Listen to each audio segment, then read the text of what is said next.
Muy buenas tardes a todos, bienvenidos a nuestra Facultad de Derecho de la Universidad Nacional de Lomas de Zamora.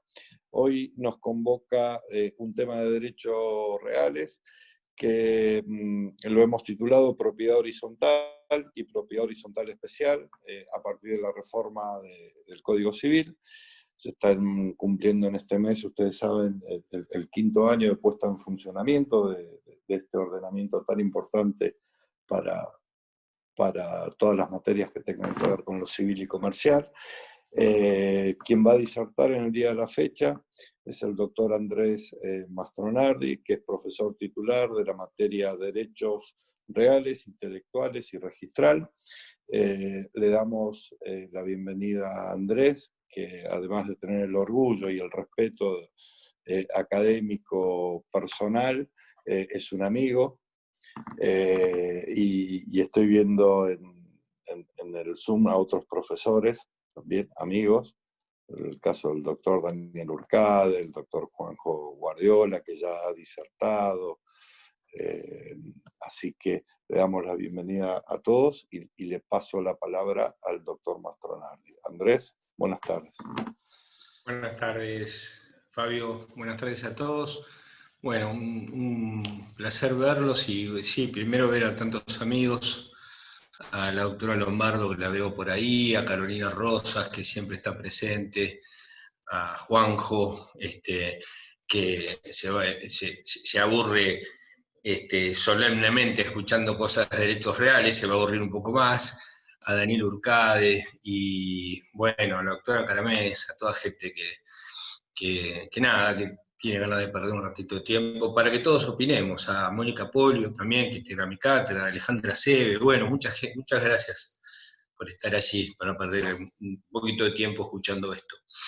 La verdad es que la temática que tratamos hoy en el tiempo que tenemos para tratarla, que son 40 o 45 minutos, es muy extensa, así que vamos a hacer un vuelo más o menos rasante, que resalte lo que creo son los aspectos más importantes de la reforma, en un derecho real que fue muy especial para la reforma, ¿no? Tal vez la propiedad horizontal sea el derecho real más atractivo, al menos para mí, en el sentido que venció muchos escollos. Venció el primer escollo, que es el del 2006, 17 de Vélez, prohibirlo. Venció, una vez sancionada la 13.512, la cuestión de la autonomía de la propiedad horizontal, ¿sí? Y venció incluso, me parece un escollo más que atractivo en la práctica, que es que disputa codo a codo con el dominio la noción de propiedad, no hablo de la propiedad constitucional, obviamente, artículo 17, ¿no? Sino la cuestión de la propiedad pura. A nadie que se le pregunte si se considera propietario de un lote, dice que no, y si se le pregunta si es propietario de un departamento, dice que no. Los dos se consideran propietarios, cuando, sin embargo, el dominio, sabemos que tiene un estatuto pleno de libertad casi absoluta, más allá de sus restricciones y límites, y por la contraria, la propiedad horizontal es un estatuto pleno de restricción, donde su naturaleza es la restricción. Entonces, me parece que se impuso por sí mismo, ¿sí? Venció esos escollos, se impuso por sí mismo, y es traído a este Código Civil y Comercial como la base de sustentación, no solo, obviamente, del propio derecho real autónomo, sino de 3 derechos reales nuevos, enumerados allí aparentemente en forma casi autónoma, como son la propiedad horizontal especial, el tiempo compartido, los cementerios privados, que cuando uno los ve en la numeración de 1887 parecieran que tienen contenido propio, que van a tener toda una posición, una doctrina propia. Ahora, a poco de avanzar y de penetrar en el estudio de ellos, uno descubre que se quedan enclenques, ¿sí? Vamos a ver un poquito más adelante si realmente es necesario, ¿no? Si fue prudente por 4, 5 o 6 artículos, digamos, que diferencian a la propiedad horizontal especial, específicamente al conjunto inmobiliario de la propiedad horizontal genérica, pero sí tenemos bastante para hablar del tiempo compartido y del cementerio privado, a ver si estamos realmente en especies de conjuntos inmobiliarios, esta propiedad horizontal especial a la que referimos. Cuestiones nuevas que si bien la doctrina y la jurisprudencia trae desde hace mucho tiempo, son incorporadas al Código Civil y Comercial. La cuestión de la personalidad consorcial. El artículo 148, inciso H, y el 2044 determinan fehacientemente la personalidad del consorcio, algo que la mayoría de la doctrina no discutía, era muy pacífica, ¿sí? Y que hoy, bueno, está regularizada, contemplada. Y por ahí lo más atractivo me parece que la problemática más atractiva de la personalidad del consorcio de propiedad horizontal es si es susceptible de quebrar, es decir, si eventualmente puede ser concursado, puede quebrar, y también si puede adquirir bienes. Parece que serían las dos notas trascendentes para tener en cuenta en este punto, ¿no?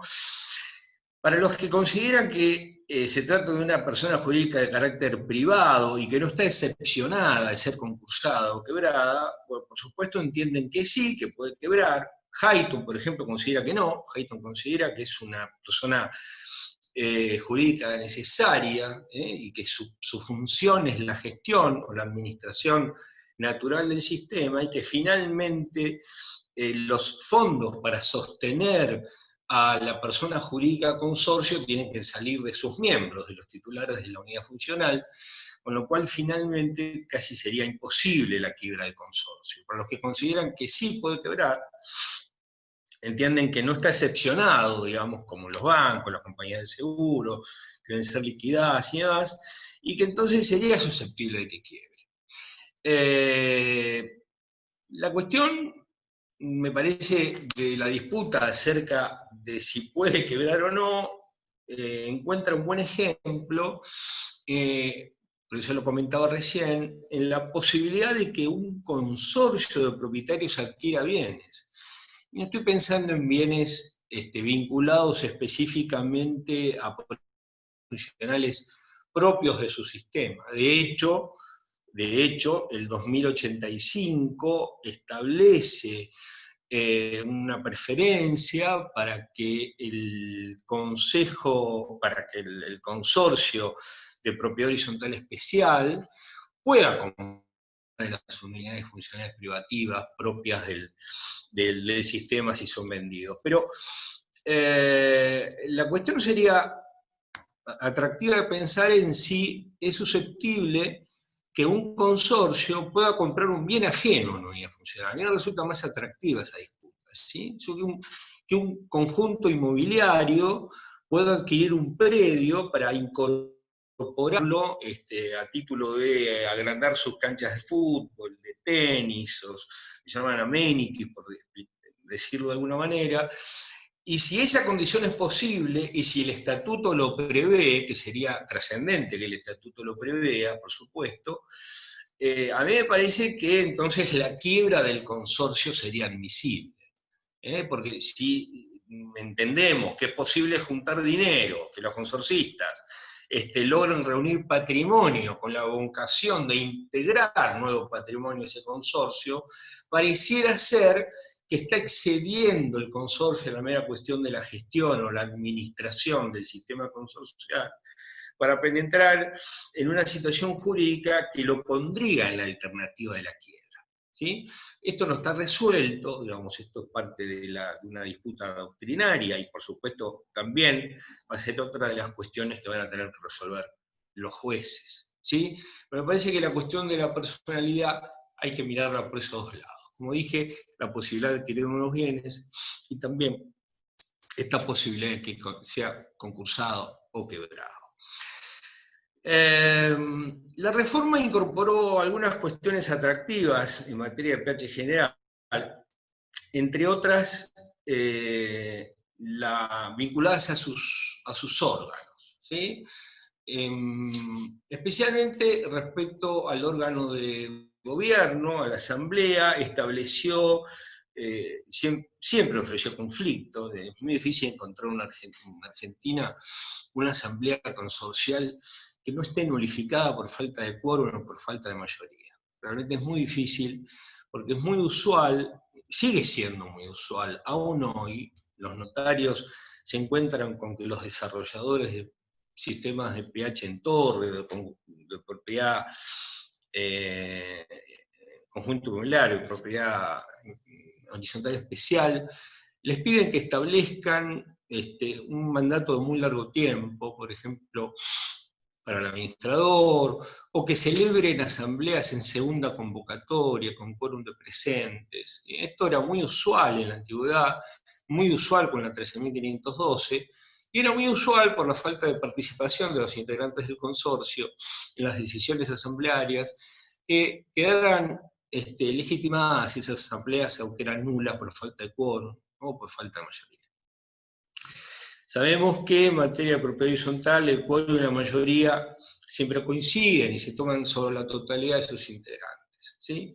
Lo que hizo en materia del órgano deliberativo, el órgano de gobierno, que es la asamblea, el nuevo código es determinar una mayoría usual o común, por así decirla, que es la contemplada en el 2060, ¿sí? Así que digamos que se van a resolver por mayoría absoluta, en la mitad más uno, todas aquellas cuestiones que no se resuelvan por unanimidad o por 2/3.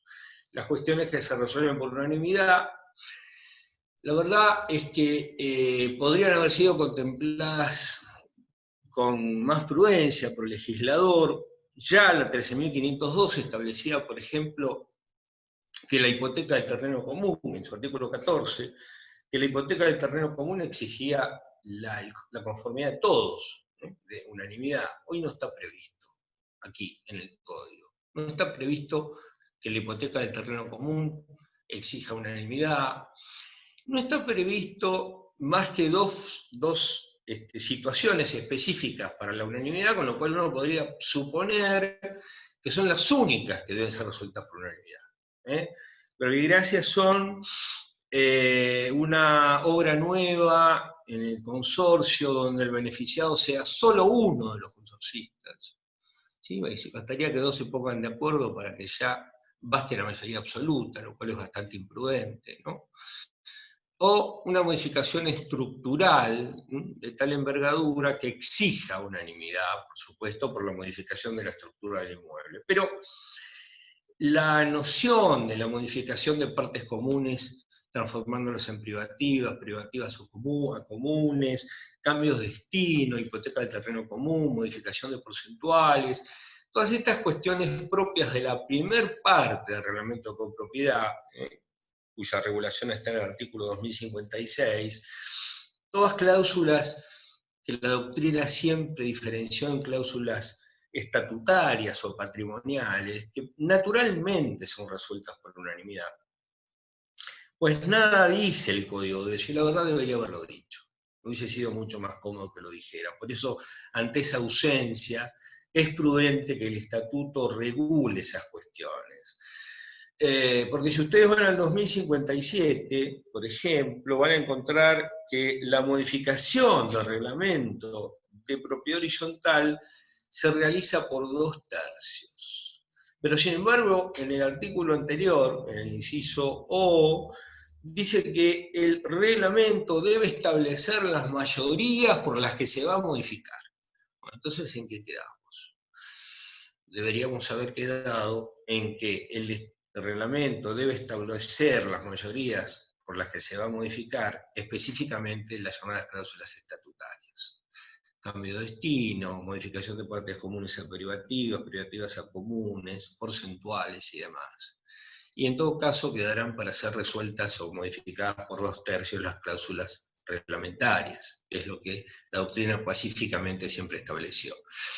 ¿Por qué lo digo esto con bastante ahínco? Porque la verdad es que no se ve que en materia de propiedad horizontal, quienes administran, quienes generalmente se encargan de la vida consorcial, estén específicamente profesionalizados para eso.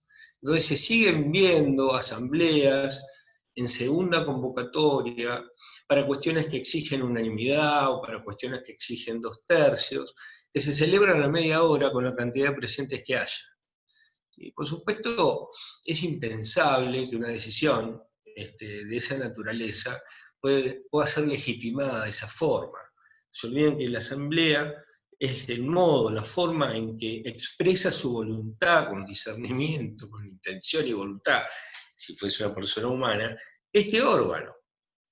Entonces, me parece que hay que estar atentos a la redacción de los reglamentos de copropiedad y establecer claramente que las cláusulas estatutarias exigen unanimidad.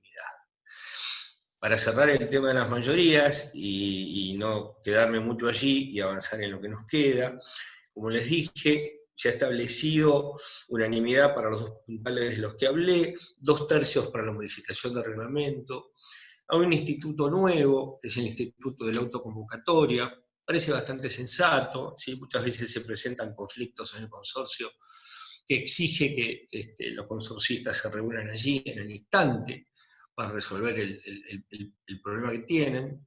Entonces se ha determinado en 2059 que los consorcistas pueden autoconvocarse.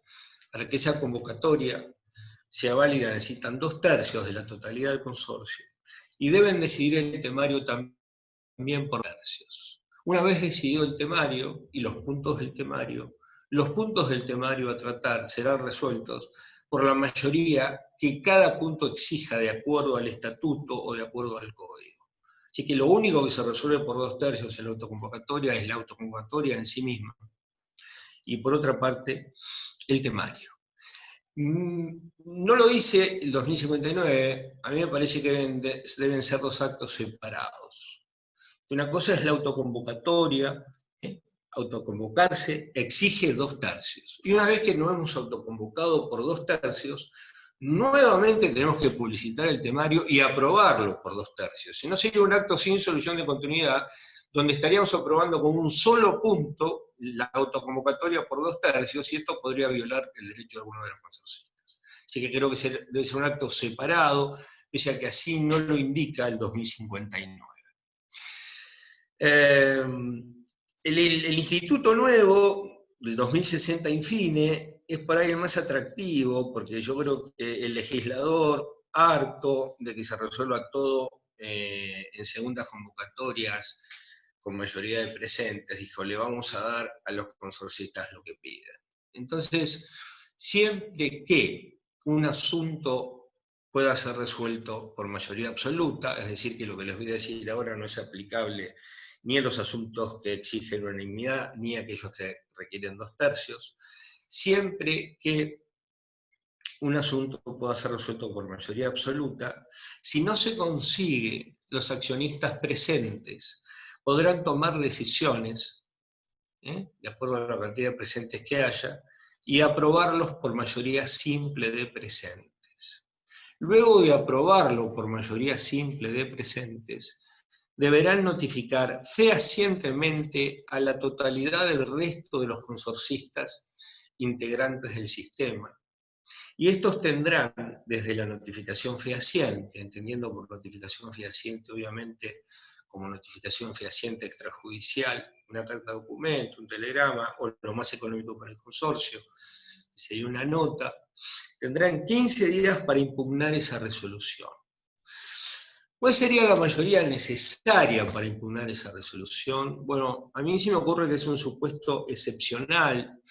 Si bien la mayoría de presentes es un supuesto muy auspiciado por la doctrina y como un modo de agilizar la evolución consorcial, a mí me parece que si al menos se oponen la misma cantidad de presentes que lo aprobaron, pues la decisión no debería tener andamiaje y no debería prosperar. Esto lo digo porque el 2060, última parte, prevé no solo la posibilidad de impugnar en 15 días desde la notificación, sino luego prevé una acción de nulidad para esa resolución, para la tomada por presentes, para que se debe materializar en un plazo de 30 días, desde la celebración de la asamblea. Insisto con esto, entonces, decisión de presentes, cuando no se consigue mayoría absoluta, tienen 15 días para impugnarlo, cada uno de los notificados, y oponerse a la resolución tomada por los presentes,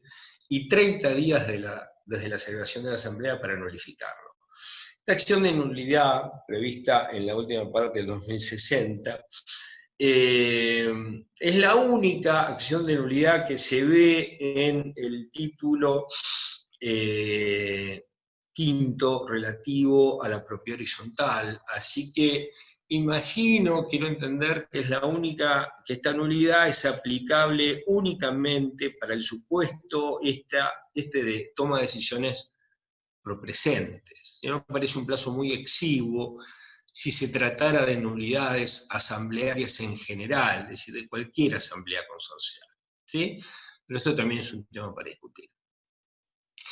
De manera tal que la limitación que tiene esa mayoría presente son estas dos consideraciones que acabo de hacer, ¿sí?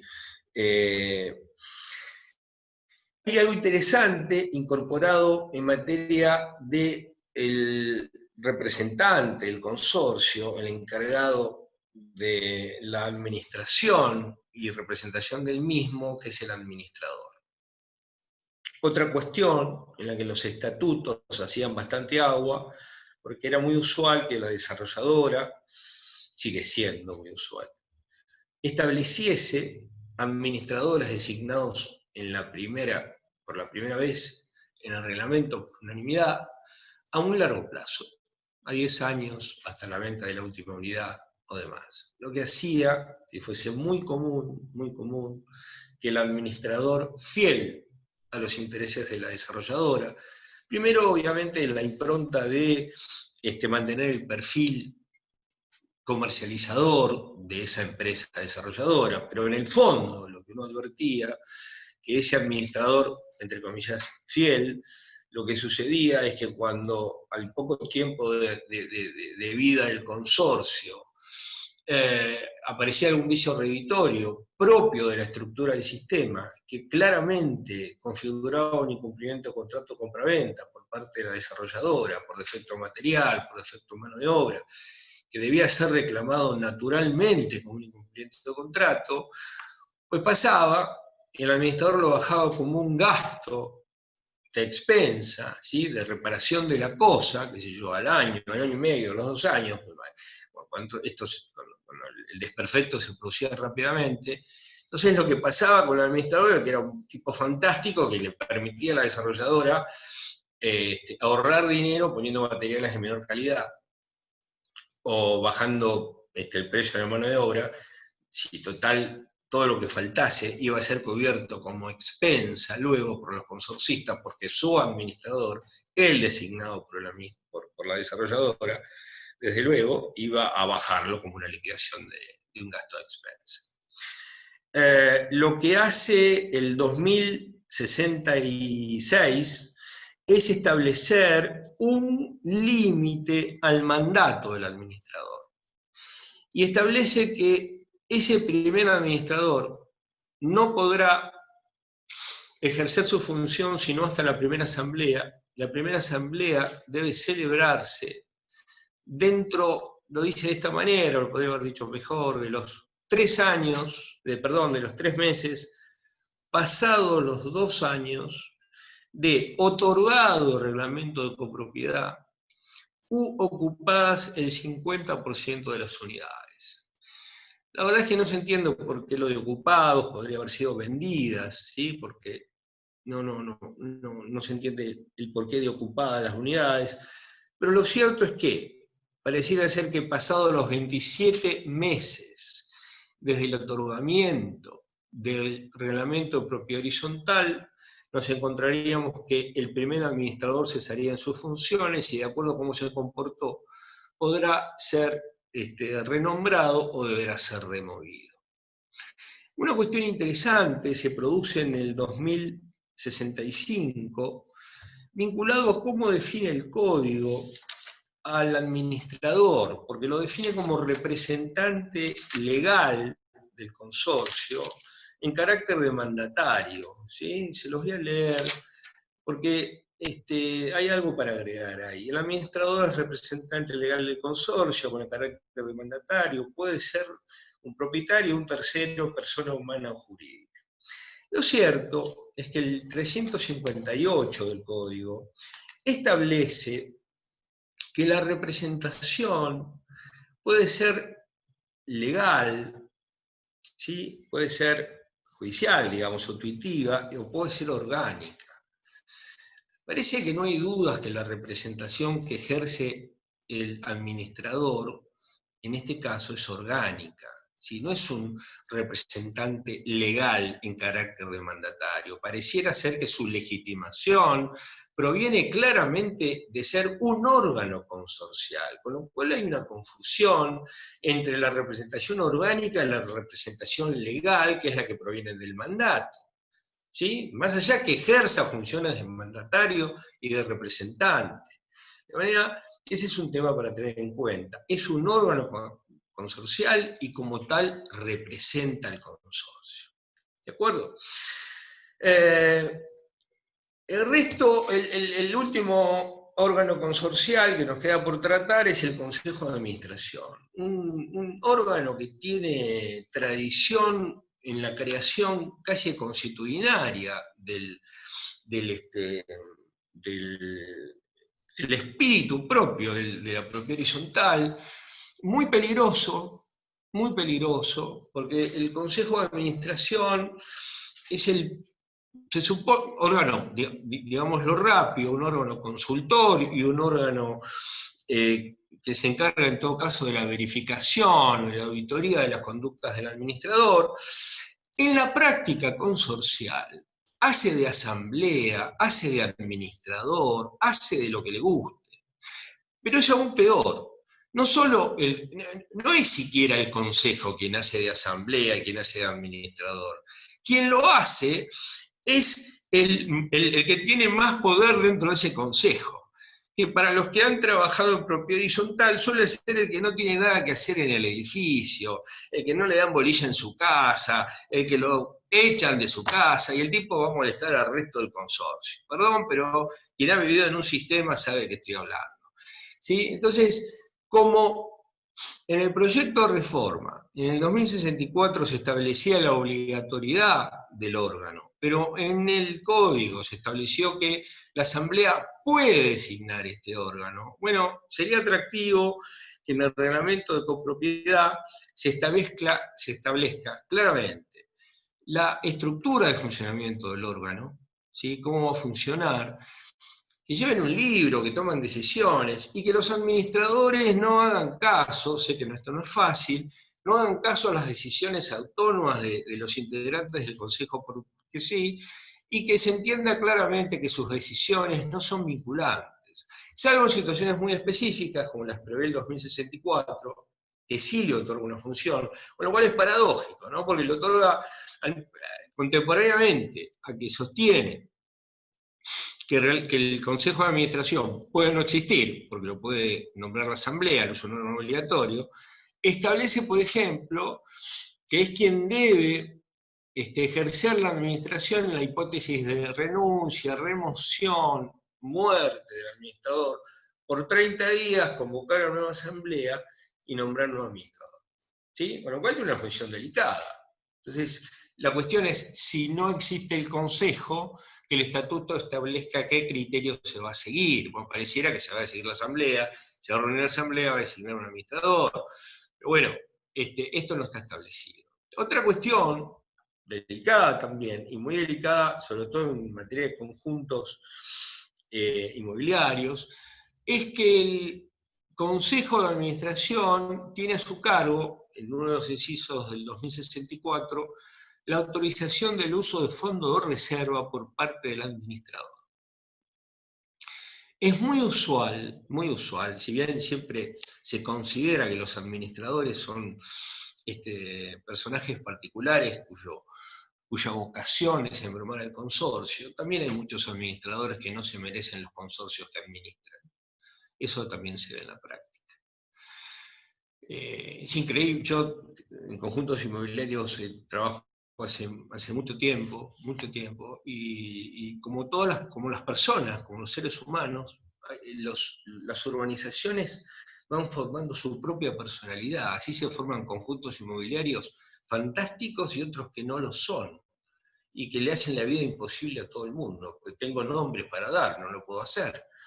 Entonces, es muy usual que incluso el buen administrador utilice el fondo de reserva, ¿sí? Para compensar la expensa. sobre todo en un conjunto inmobiliario, donde declinan los gastos en el invierno, pero aumentan en el verano por el corte de pasto, por las actividades al aire libre. ¿Sí? Entonces, ¿qué hace el administrador? Tomaba los fondos del fondo de reserva, compensaba la expensa y en el invierno nuevamente recuperaba el fondo de reserva y mantenía en column el fondo de reserva. ¿Sí? Bueno, hoy esto no podría hacerse. Hoy se necesita la autorización del Consejo y cualquier disposición que haga el administrador en ese sentido, sin la autorización, sería nula y lo haría incurrir en responsabilidad. La forma de control del administrador, respecto a lo que nada se establece en el código, y que me parece un criterio tan sano y tan fácil de llevar adelante en cualquier sistema, la forma de control por parte del Consejo, por cada uno de nosotros integramos un edificio, es sencillamente exigirle al administrador que lleve toda su contabilidad, no, más que con su contabilidad, sus finanzas, a través de una sencilla cuenta bancaria, ¿sí? Donde se recauda por banco y se paga por banco por transferencia. Entonces, la propia cuenta corriente, tendría que ser cuenta corriente, la caja de ahorro no lo va a poder sostener, no lo va a poder soportar, es el resumen mensual y anual de la forma, el modo, la manera en que este administrador administra su consorcio. Y esto tiene que coincidir exactamente con sus liquidaciones mensuales. Y la suma de sus liquidaciones mensuales van a coincidir necesariamente con su rendición de cuenta anual y se acabó. Esto valora una torre. En un conjunto, probablemente, por el manejo de dinero que se haga, bueno, se exija un balance, pero como soporte necesario desde lo financiero, desde lo económico. Pero el administrador sigue siendo un sujeto que rinde cuentas por su actividad, y no más que esto. De manera que me parece que estas consideraciones son importantes al momento de, si les tocase, trabajar en la redacción o en la modificación de los reglamentos, tener en cuenta para sumar a las cuestiones que pueden generar conflicto dentro del consorcio, que son permanentes y necesitan ser reguladas de algún modo y no dejarlo al arbitrio judicial, porque sabemos que en materia consorcial es bastante usual la generación de conflictos, es el derecho real que probablemente más conflicto genere, naturalmente por la vida en convivencia. La ausencia de regulación de los pequeños consorcios en el código es otro tema a considerar.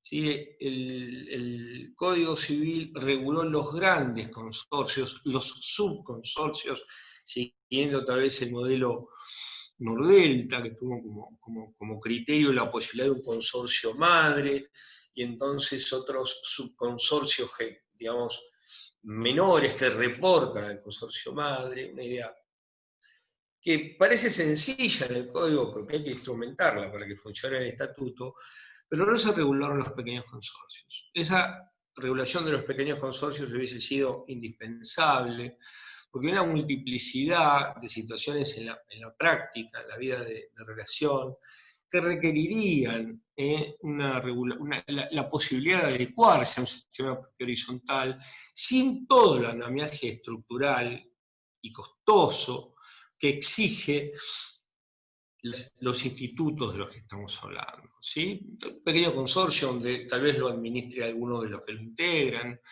Se habla de un consorcio de hasta 6 unidades, en general la doctrina va por ese lado. Bueno, es algo que en una futura reforma debería considerarse. En materia de la propiedad horizontal especial, tenemos bastante para hablar. La verdad es que uno esperaba que cuando se le echa mano a la propiedad horizontal, y si no cabe duda que el ADN madre de la propiedad horizontal fuera ya de su autonomía y todo lo que no se discute, es la vinculación inescindible entre lo común y lo privativo. Entonces, cuando se advierte que hay un sinnúmero de estructuras jurídicas, como los conjuntos inmobiliarios y otros similares, que tienen esta particularidad de convivencia, sectores privativos y sectores comunes, ¿sí? Obviamente, dotar de esta inescindibilidad que permita a él utilizar un sector privativo y contemporáneamente algo común, a lo que está indisolublemente unido, integrando la noción ambas, lo común y lo privativo, de unidad funcional, aparece entonces aquí la propiedad horizontal como la madre del borrego para el desarrollo de los conjuntos inmobiliarios. Conjuntos inmobiliarios que están tratados en el título sexto, ¿sí? Con 3 capítulos, el capítulo 1 de conjuntos inmobiliarios propiamente dichos, capítulo 2 que trata el tiempo compartido, y el capítulo 3 que trata el cementerio privado. Diferencias sustanciales entre la propiedad horizontal genérica y la propiedad horizontal especial. Bueno, la primera cuestión que todos sabemos es que para que nosotros podamos integrar un sistema de pH general, requerimos que el sistema esté terminado, que esté construido. Si está construido, pues entonces, terminado con el plano de obra y final de obra, se va el agrimensor o el ingeniero resultante, labra el plano de propiedad horizontal, establece las porciones privativas y las porciones comunes, se va al el escribano redacta, obviamente, el reglamento de copropiedad, estableciendo porciones privativas y porciones comunes, se redacta el reglamento, nace el estado de propiedad horizontal, y cuando nace el estado de propiedad horizontal, y se enajena a la primera unidad, nace el derecho real de propiedad horizontal. En materia de conjuntos inmobiliarios, esto no va a ser necesario porque se estableció, siguiendo viejo criterio que establecía, especialmente en la provincia de Buenos Aires, ¿sí? Porque la mayoría de los conjuntos inmobiliarios están insertos en la provincia de Buenos Aires, que la unidad funcional privativa, que así se la denomina, puede estar construida o en proceso de construcción. ¿Sí? No requiere necesariamente que todo el sistema de propiedad horizontal esté terminado, lo cual es impensable, porque parte del desarrollo, no parte, el desarrollo del sistema se hace prevendiendo. Entonces los desarrolladores van vendiendo y con ese dinero van desarrollando el sistema. Con lo cual es natural que las unidades funcionales estén en proceso de construcción, no aún no construidas. Lo que pasa habitualmente es que se construye el house, los amenities y demás, la gente concurre, le venden ahí mismo, la gente empieza a construir, y generalmente el plano S de propiedad horizontal de conjuntos inmobiliarios nunca tiene fin de obra. Porque hasta que no se venda la última unidad y no pueda determinarse finalmente que ya nada se va a modificar, pues no va a haber un final de obra de ese plano de propiedad horizontal. Entonces, en la propiedad horizontal especial, que abreva por el 2075, en la propiedad horizontal genérica, se establece, en este 2075, es un artículo central, se establece en la primera parte que la localización de estos conjuntos inmobiliarios depende de las leyes locales. ¿Sí? Esto es una especie de pirámide invertida. Los conjuntos inmobiliarios sustentados en el Código Civil y Comercial de la Nación hacen pie exactamente en el Consejo Deliberante del lugar que se trate. Porque de acuerdo a la Ley de Tierras, al menos de la provincia de Buenos Aires, ¿sí? Que divide a la tierra en sectores urbanos, extraurbanos y rurales, ¿sí? Es necesaria una decisión del Consejo Deliberante para que se le conceda a un conjunto inmobiliario que se establezca en determinado lugar y se le impone a los desarrolladores que lleven allí los servicios sanitarios, que lleven luz, agua y demás, todo lo que necesiten para desarrollar. Interviene, obviamente, en esta fase de la localización por el 2075 y 2079 el municipio, ¿sí? Y muchas veces el municipio es quien digamos, se extrapola en sus decisiones y toma resoluciones que son propias, a veces de la propia ley nacional, ¿sí? Con esto nos hemos encontrado permanentemente. Interviene la provincia, ¿sí? A través de 2 procesos que se llaman prefactibilidad y factibilidad, especialmente en materia de hidráulica, ¿sí? Toda la cuestión hidráulica, lo maneja la provincia, en nuestro caso, en la provincia de Buenos Aires, estableciendo, concediendo las autorizaciones necesarias para que, una vez que tengamos la prefactibilidad, los sistemas pueden ser escriturados. Una cosa bastante paradojal o fantástica que uno ve, que uno ve en la práctica, porque me ha pasado muchas veces, es que las peores tierras, las más yermas, son aquellas en las que se asientan los conjuntos inmobiliarios. Pero los lugares de mayor depresión de esas tierras yermas, los que más se hunden, son los lugares donde los terrenos son más caros, porque esas son las que naturalmente, por el declive de las aguas, se forman las lagunas o los lagos. Esto es lo fantástico del marketing, nosotros somos apenas abogados, pero los marketing hacen que esta mona vestida de seda luzca preciosa.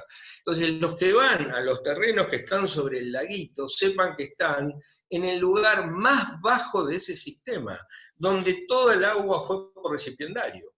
Bueno, esto no importa, digamos, no se inunda, aunque sí, algunos se inundó. Abril, por ejemplo, en la autopista de La Plata-Buenos Aires, tuvieron que llamar a los holandeses para intentar levantar al sistema, no Abril, no, Puerto Trinidad, perdón, no Abril, que me van a matar los de Abril, Puerto Trinidad se inundó, ni los holandeses que sostienen un país a fuerza de canales y de bombas de achique, pudieron salvar Puerto Trinidad pegado a Abril. Entonces, en el sistema de propiedad horizontal especial, el terreno no es común, como pasa en la propiedad horizontal genérica. Se habla de una unidad funcional privativa, ¿y qué es común? El acceso, los cerramientos, las calles para circular, los ámbitos de recreamiento, esparcimiento, los amenities, las canchas de fútbol y demás. Tengo para mí que es muy importante que en la redacción de esos reglamentos de propiedad horizontal se establezca, de propiedad horizontal especial, muy claramente restricciones a los derechos de los adquirentes. Y les digo por qué. Porque el lego, el que adquiere un conjunto inmobiliario, desconoce la diferencia entre el dominio vertical, entre el lote, y el dominio horizontal, la unidad funcional. Para el tipo que se fue a un lugar muy caro y pagó $500.000 una casa, el tipo cree que está en un lugar donde puede hacer lo que quiere. Y el tipo tiene que saber que está en un lugar donde no puede hacer lo que quiere, que está tan restringido como una unidad funcional propia o típica de 30 metros cuadrados en el lugar más barato de Buenos Aires. Entonces esto lo tiene que establecer el reglamento, porque es muy usual que cuando uno trabaja en esto, el titular de la unidad funcional del conjunto inmobiliario crea que está en su casa, hace y deshace a piacere, y la verdad es que es muy difícil controlarlo en el ámbito del conjunto. Por eso el 2080 establece restricciones y limitaciones al uso, sin que esto viole el derecho de propiedad, pero sí que lo restrinja enormemente, al uso del derecho del titular de la unidad funcional. El primer punto establece, como les decía, el 2075, la cuestión de la localización, que lo plantea el municipio. La segunda parte del 2075 dice que se le aplicará a los conjuntos inmobiliarios las disposiciones relativas a la propiedad horizontal. En lo que resulte aplicable es ese título. Acuérdense que estamos hablando del título 6, que regula conjuntos inmobiliarios, tiempo compartido y cementerios privados. Entonces, lo que primero nos hace pensar en esto es decir, bueno, entonces, los conjuntos inmobiliarios propiamente dichos, ¿sí? Country, los barrios cerrados, parques industriales. El tiempo compartido y los cementerios privados son propiedades horizontales especiales. Ok. Ahora, cuando vamos a tiempo compartido, al capítulo 2 de tiempo compartido, capítulo 3 de cementerios privados, descubrimos que las reglas que se le aplican al tiempo compartido y a los cementerios privados son las de los derechos reales en términos generales, no las de la propiedad horizontal. ¿Sí? Con lo cual, la verdad es que nos queda tecleando la desprolijidad innecesaria por parte del legislador, en mi opinión, primero en la determinación de un derecho real de tiempo compartido que pacíficamente estaba regulado como un derecho personal a través de sociedades, se dividía por periodos de tiempo el objeto del tiempo compartido, y la acción daba derecho al uso de la cosa. Ahora sí, ¿qué vamos a decidir tratarlo como un derecho real? Pues tratémoslo como un derecho real, y no como ha quedado regulado en el capítulo 2, la alternativa o la opción de que sea regulado también como un derecho personal, es decir, como se regulaba anteriormente. La verdad que a los que les gustan los derechos reales pueden convivir, me parece, más o menos pacíficamente, con que el objeto de los derechos reales ya no sean cosas, sean bienes, que el ius edificandi puede ser hipotecado, que los bienes puedan ser objeto de un derecho real, pero no parece que se conviva cómodamente con la posibilidad de que un derecho real regulado, como número cerrado, pueda ser tratado como derecho real o como derecho personal, que es la situación en este caso del tiempo compartido que estamos tratando. No quiero olvidarme de agregarles que otra de las cuestiones que modifica o agrega el código en materia de propiedad horizontal especial es el derecho de preferencia regulado en el 2085, para que el derecho de preferencia que se disputa ahí, si es un derecho de admisión, si es bolilla negra, una vieja disputa respecto a los countries y barrios cerrados, una cosa no dicha en voz baja. El derecho de preferencia establecido, o que puede establecerse en el reglamento de copropiedad a favor del consorcio, lo cual establece claramente la posibilidad de que el consorcio puede comprar, digamos, nuevos bienes, o de otros copropietarios, en caso de que uno de los integrantes del sistema enajene su unidad. Ese derecho de preferencia tendría claro andamiaje en los artículos 997 y 998 del Código, en mi opinión. Podría tener sustento también en el 1165, que habla del contrato de compraventa, y finalmente de lo que está tratando el 2085 es de una adquisición, si bien el contrato de compraventa es en términos ontológicos diferente al reglamento de propiedad horizontal, finalmente se está hablando de una adquisición. El 1165 regula también la alternativa del pacto de preferencia, pero en mi opinión lo regula entre el vendedor y el comprador, entre partes, no lo abre, como sí lo abre el 997 o 998. Lo que tiene a favor por el 1165 es que establece un plazo, que es de 10 días, para que cuando se hace la oferta, o en este caso el consorcio o otro de los propietarios acepte la preferencia. Pero esta sería otra cuestión a regular dentro del Estatuto de Propiedad Horizontal de los Conjuntos Inmobiliarios Especiales y la determinación del plazo, la modalidad, la forma en que debe ejercerse la preferencia. ¿Sí? El Código no se ha expresado a este respecto. El 998 tampoco lo hace muy expresamente, así que habría que tratar de contestar los requerimientos del 998 expresándolos en el reglamento de propiedad horizontal especial. Para ir cerrando y no aburrir, y yendo específicamente a la cuestión vinculada al tiempo compartido y a los cementerios privados, y quedándonos allí en la mitad de camino, si estamos hablando de propiedad horizontal especial o estamos hablando de institutos que pueden regularse por otros derechos reales, llama mucho la atención que por el 2100 y el 2111 se proteja especialmente al adquirente del tiempo compartido y del cementerio privado como un usuario, a través de un contrato de consumo, ¿sí? Y cuando ustedes estudian todo el contenido del capítulo 2 y 3 del título 6 al que nos referimos, hay una fantástica descripción del negocio del tiempo compartido, donde se habla del desarrollador, del propietario, del comercializador, del administrador, y al usuario, que es el protegido por el contrato de adhesión, tangencialmente se lo cita al final.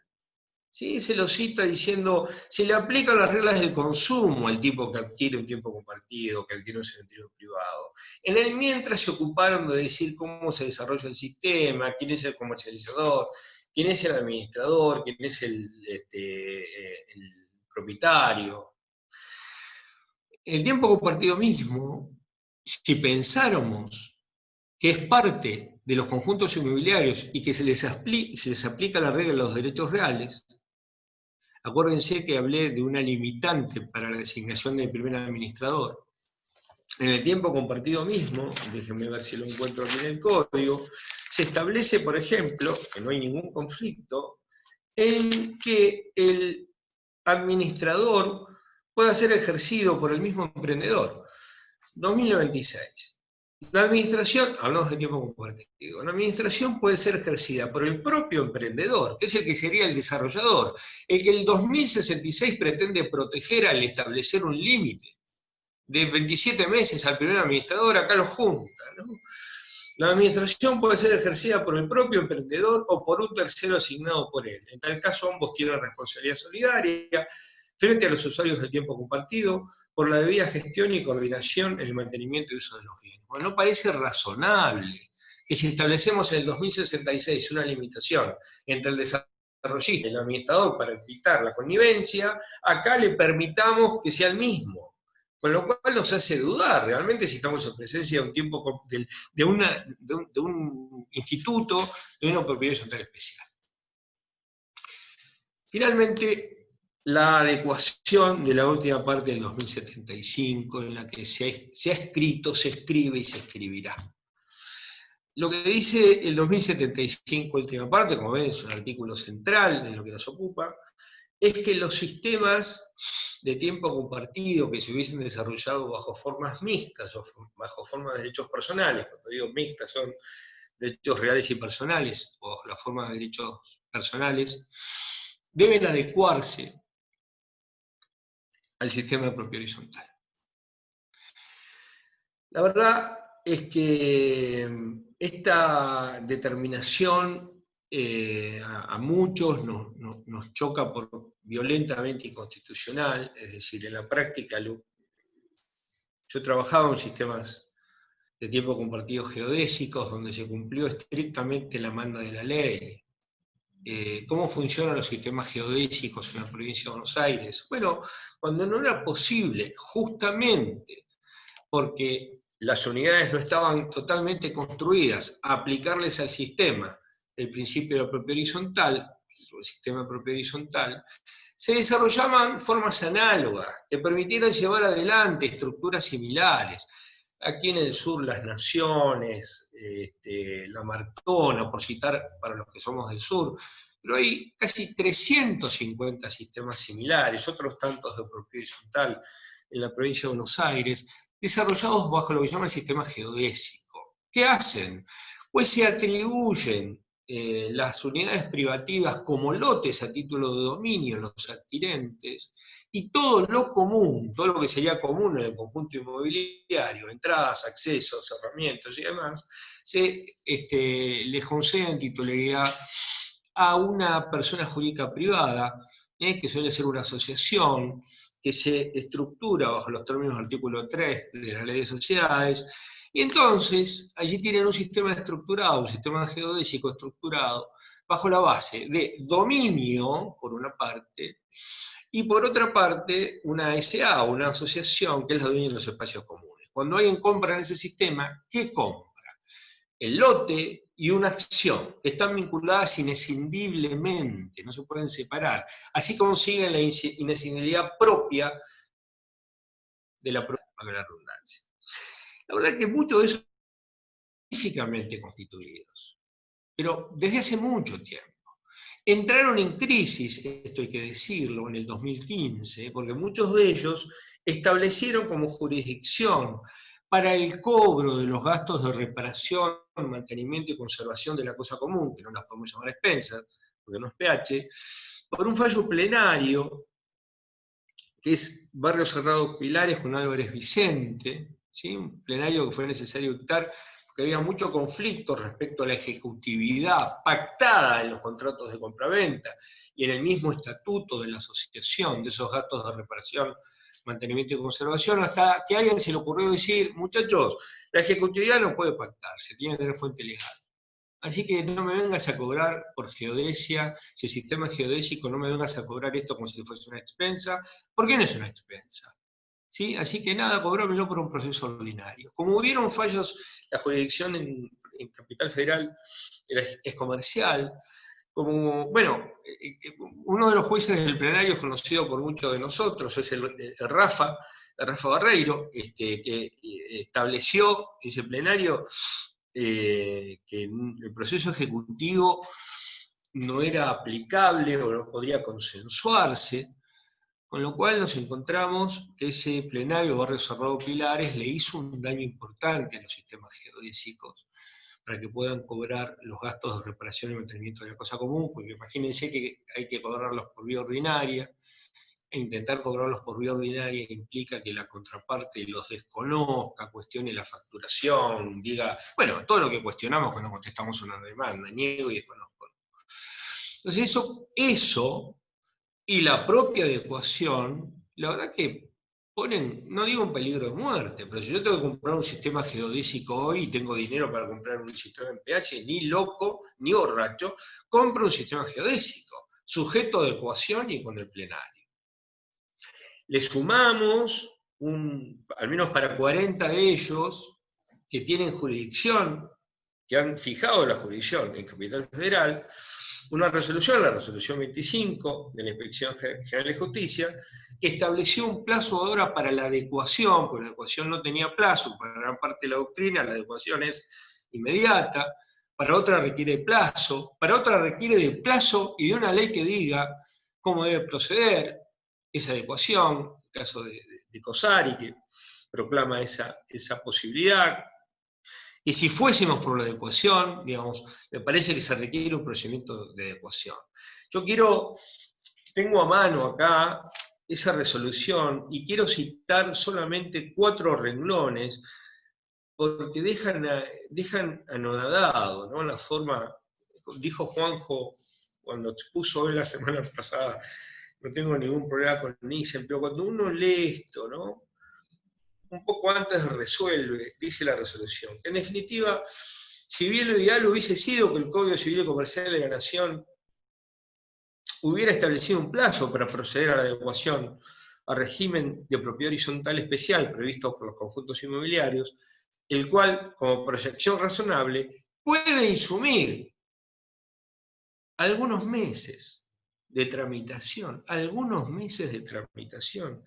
entre la declaración de disolución de la sociedad, la redacción y la aprobación del reglamento de copropiedad y la inscripción de este en el registro inmobiliario correspondiente. Algunos meses. Yo creo que puede llevar otra vida mía esto. ¿Se olvida del catastro geométrico parcelario, Nissen? A ver, si vamos a adecuar, y ya termino. Yo creo que no se puede adecuar.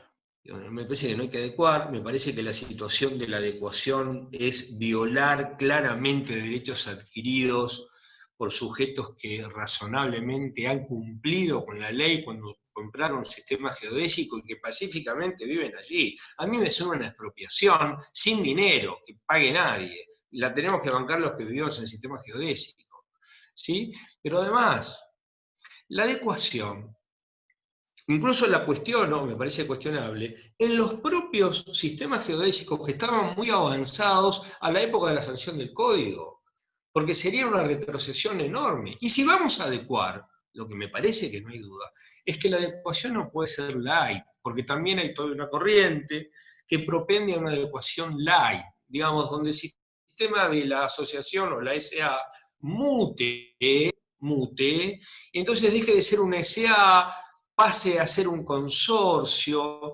donde la representación y el mandato no dependa del presidente de la asociación o de la SA, y pase a ser entonces, esté a cargo del administrador, una mutación light. Si vamos a hacer una adecuación, claramente, al menos para los que nos interesan los derechos reales, y entendemos que hay dos registros en este país, el catastro geométrico parcelario, ¿sí? Y el registro de propiedad inmueble. ¿Ves? Lo dijo hace bastante tiempo, en la nota del 3203. Muchachos, yo no voy a establecer un sistema registral inmobiliario, lo hizo recién la reforma del 68. No lo voy a hacer en 1869, porque tengo tal conflicto con la regulación catastral del país, que cómo podría tener un registro catastral, cómo podría tener un registral. Entonces el registro jurídico está atado al catastral, invariablemente. Yo no puedo decir de un momento para otro, por una declaración de voluntad, que naturalmente el lote va a ser una unidad funcional, porque lo decidí, porque nos pusimos de acuerdo voluntariamente. No, hay que revertir el plano del loteo a un plano único y limpio y establecer luego un plano de propiedad horizontal especial y arrancar con un conjunto inmobiliario. Si vamos a adecuar, la adecuación es esa. Para mí no puede haber adecuación. Pero además no puede haber adecuación porque desde la práctica es impensable la adecuación. Los gastos, los conflictos jurídicos que produce, sin dejar de olvidar, que muchos de ustedes sabrán, cuando uno se pregunta cómo apareció la necesidad de la adecuación en el 2075, la mayoría hace, y todo el mundo dice, bueno, alguien lo agregó, todo el mundo parece saber quién lo agregó, pero nadie se hace cargo. Me parece que no quiso tener esa entidad, ¿no? Ahora Juanjo, corregime, por favor, porque me interesa saber tu opinión al respecto. Pero no parece que se haya propiciado desde el origen esa adecuación.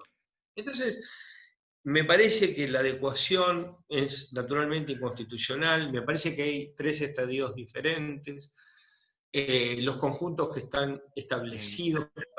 Sí, te escucho, Juanjo, me interesa tu En las opinión. jornadas del año pasado, las 27, se discutió este tema y digamos que hay maneras de interpretar el 2075 y yo creo que Nissen la interpretó de la peor forma posible. Una cosa es adecuar y otra cosa es transformar. Adecuación, ¿cuál es el origen del 2075? Precisamente que se quería que determinadas normas fueran inmediatamente operativas para la propiedad horizontal especial.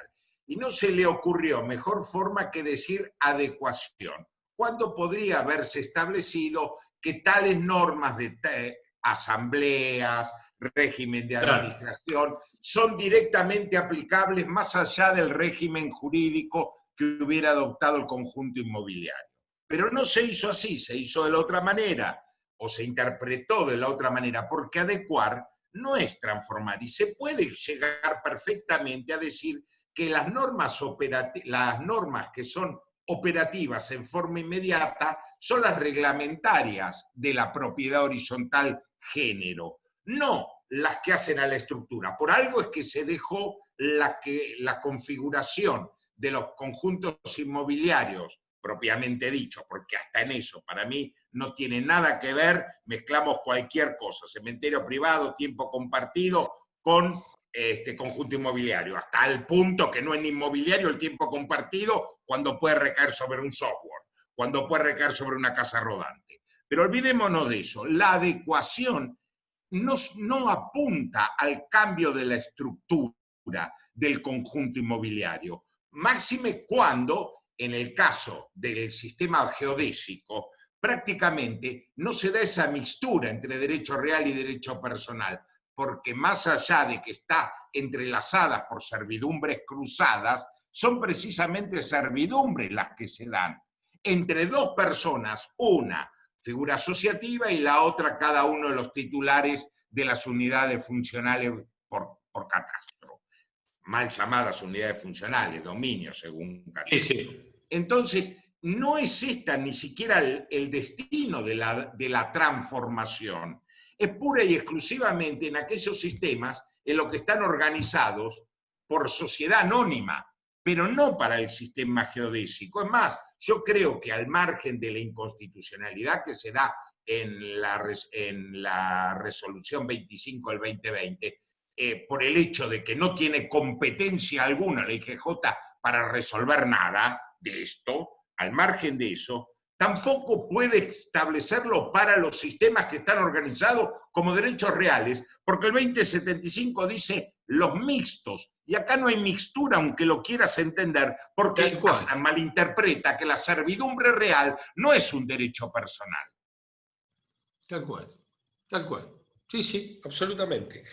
En mi opinión, me parece que igual se están abriendo dos caminos. Me parece que por un lado está la doctrina que propende a la adecuación, que va por la adecuación light, digamos, esto es lo que yo estoy advirtiendo, digamos, se va para el lado de la adecuación light.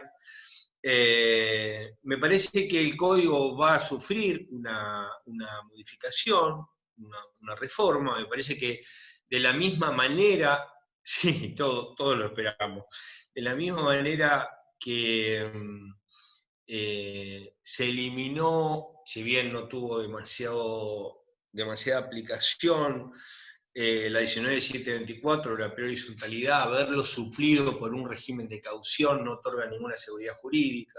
¿Sí? Ya hay algún criterio que está pidiendo que los adquirentes de un sistema al que se le va a aplicar propio horizontal integren el mismo, sumándose, digamos, lo que sería el preconsorcio, el consorcio de hecho, comprando una cuota aparte de ese condominio, como dándole algún signo de seguridad jurídica a la adquisición, hasta tanto se incorpore el sistema reglamento de propiedad horizontal, al sistema de propiedad horizontal, la modificación esperada por los pequeños consorcios.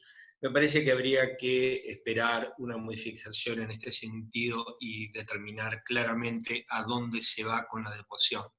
Porque se va a avanzar con adecuaciones light, con adecuaciones livianas, que van a crear un status quo que va a ser un pandemonium y que va a ser cada vez más difícil de resolver. Respecto a la cuestión de los gastos de reparación y mantenimiento y conservación de la cosa común, se podrían solucionar rápidamente. Cuando se sancionó la ley 13.512, no fue un conflicto la ausencia de ejecutividad en esa ley, porque se modificó el 524 del Código Procesal Civil y Comercial de la Nación, se le agregó ejecutividad al gasto de expensa, y lo mismo podría pasar hoy con los gastos de reparación, mantenimiento y conservación de la cosa común, agregando que son títulos ejecutivos y resolviendo y saliendo del plenario y del conflicto que presentaría la ejecutividad convenida, pero que no habría ningún conflicto. Es decir, con un ligero toque en el Código Procesal Civil y Comercial y con una determinación muy clara de que o nos vamos de la adecuación o finalmente establecemos claramente a dónde vamos con la adecuación y vemos qué hacemos con el tiempo compartido del cementerio privado. Bueno, a esperar, muchachos, y a seguir escuchando y a ver cómo lo resolvemos. Espero no haberlos agotado y cualquier pregunta que quieran hacer y que yo pueda responder. Además está también Miguel Ángel Uberá, que puede ilustrarnos mucho. Gracias, Miguel, ahí te estoy viendo. Muchas gracias por tu presencia. Muchísimas gracias, Andrés. Son muy elogiosas todas las críticas que hemos ido recibiendo a través del chat. Un lujo para nuestra institución poder contar en un encuentro de esta naturaleza con dos titulares de la materia derechos reales, ¿no? En el caso del doctor Guardiola y en tu caso, y muchísimos profesores que nos acompañan. Por ahí cometo el error de olvidarme de alguno. Hasta lo he visto al profesor Carlos Roviano, por ahí, que estuvo muy atento. Muy atento, Carlos. Muchas gracias por acompañarnos también. Creo que tenemos una pregunta, la vamos a realizar. Y luego, a título de cierre, no sé si querés hacer la conclusión final, Andrés. Así que, Ariadna, por favor, lee la pregunta que hizo un asistente. Dale, Fabio. Doctor Mastronardi, Jacqueline pregunta, ¿el fondo de reserva debe pagarlo el inquilino?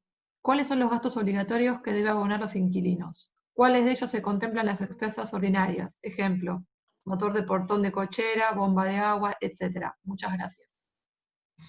El fondo de reserva se integra generalmente cuando se constituye el sistema de pH, lo constituye el adquirente de la unidad funcional, lo integra por un porcentual, suele ser un 5%, cuando es un porcentual, o una suma fija, y pasa a integrar el fondo de reserva intangible que se trata de tener en forma inmanente. No es usual que el inquilino pague el fondo de reserva. Es verdad que los propietarios los locadores intentan bajar todo lo que puedan a los inquilinos, pero esto pasa habitualmente en materia de las expensas ordinarias, que sí las paga el inquilino, pero no del fondo de reserva, no está a cargo del inquilino, no está a cargo del adquirente, por supuesto.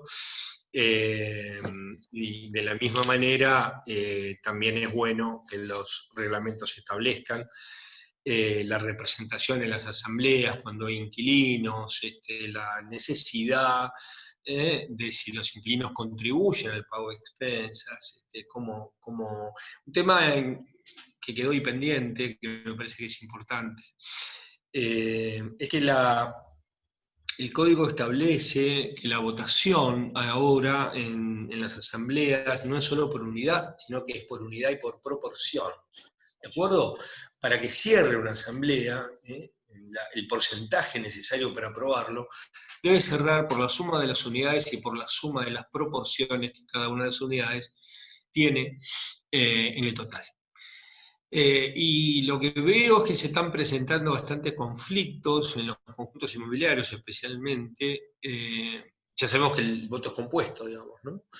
Porque unidades cuyo porcentual es a veces la mitad de otra, ¿no? 380 metros contra 600, me ha pasado, pagan idéntico valor de expensa. ¿Sí? Con lo cual habría que preguntarse si a partir del contrato de consumo no es cuestionable que un adquirente de un sistema en estas características pague por una proporción de gastos que en realidad no se corresponde con su superficie, cuando su voto vale como tal, integrando un voto complejo de unidad y de proporción.